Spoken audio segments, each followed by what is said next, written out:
எல்லா காய்கறிகளையும் சேர்த்து அதோடு சேர்த்து மொச்சப்பயிறு கருவாடு சேர்த்து செஞ்சு சாப்பிட்டு பாருங்கள். டேஸ்ட்டு சூப்பராக இருக்கும். இதை செய்கிறதுக்கு கடாயில் கொஞ்சமாக எண்ணெய் விட்டுட்டு கடுகு உளுத்தம் பருப்பு ஜீரகம் பெருஞ்சீரகம்லாம் சேர்த்து நல்லா வெடித்ததுக்கப்புறமா கட் பண்ணி வச்சுருந்த பெரிய வெங்காயம் கொஞ்சமாக கருவேப்பிலை 2 தக்காளி சேர்த்து நல்லா வதக்கணும். இது கூடவே மாங்காய் கத்திரிக்காய் முருங்கைக்காய்னு எல்லா காய்கறியுமே கட் பண்ணி வச்சுருந்தேன். அதையும் சேர்த்து நல்லா வதக்கணும். காய்கறிகள்லாம் ஒரு அரைப்பதம் வெந்ததுக்கப்புறமா 2 ஸ்பூன் அளவுக்கு குழம்பு மிளகாய் பொடியும் சேர்த்துட்டு வேக வச்சுருந்த மொச்சப்பயிரை சேர்த்து நல்லா மிக்ஸ் பண்ணணும். இந்த குழம்பு நல்லா வெந்து வரணும். இது கூடவே உப்பு சேர்த்து நல்லா வெந்ததுக்கப்புறமா ஒரு லெமன் சைஸ் புளியையும் சேர்த்து கரைச்சி ஊற்றிக்கலாம்.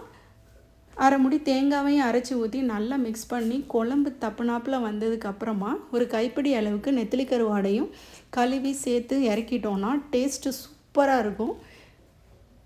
ட்ரை பண்ணி பாருங்கள். தேங்க்யூ. தேங்க்ஸ் ஃபார் வாட்சிங்.